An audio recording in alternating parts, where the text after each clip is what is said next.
I want to share with you a little story that happened to an individual who did exactly what I'm talking about right now.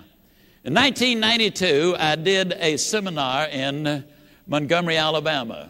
1990, I'm sorry. October of 1992, I was in Birmingham, Alabama, and did basically the same seminar. When it was over, a gentleman came up to me and he said, Mr. Ziegler, I was in Montgomery when you started talking about what I'm talking about right now, those qualities and claiming those qualities, talking to yourself. Most important conversation you'll ever have is a conversation you have with yourself. Most important opinion you have is the opinion you have of yourself. Now, I'm not talking about building a super inflated ego.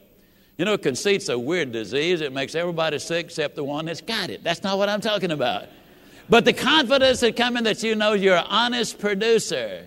Well, I was back in Birmingham. This gentleman came up to me when the seminar was over, and he said, Mr. Ziegler, I was in Montgomery. You did not have the self-talk cards that you now put in your tapes, so I wrote my own out. He did what I've been trying to get you to do, write them down. He said, and for the last 3 years, every morning and every night, I've gotten in front of that mirror, look myself in the eye, and say, I'm an honest, intelligent, gold rating, go right down the list. I said, well, what happened? He said, well, first of all, my income's up over 500%. 300% last year alone. Now, the man sells real estate. How many of you remember where the real estate market was in 1990, 1991, and 1992? It was in the pits, wasn't it? Went up over 500%. But he said, let me tell you what I think is the most exciting part about it. First night I got in front of that mirror, looked myself in the eye, started claiming all of these qualities, and I was doing real good until I got to the one that said, and I am always punctual. He said, Mr. Ziegler, in my lifetime, I never told a bigger lie than that one.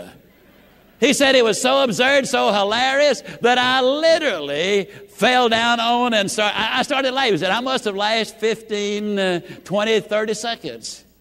He said it was hilarious. How on earth could I say I'm always punctual when I wasn't? But he said, you know, an interesting and fascinating thing happened to me when I said I'm always punctual and I got through laughing.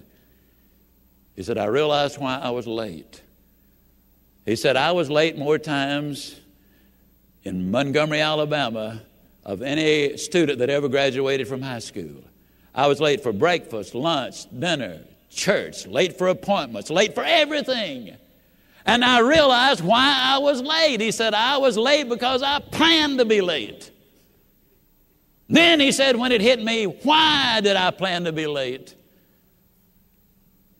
It was a life-changing thought. Because he said, I realized who I was and what I was.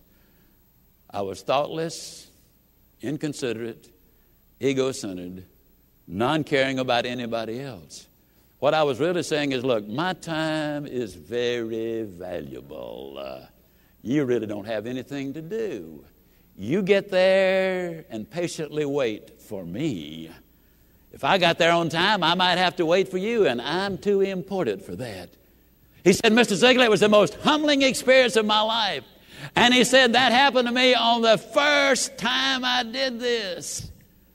And he said, I've never been late for anything since.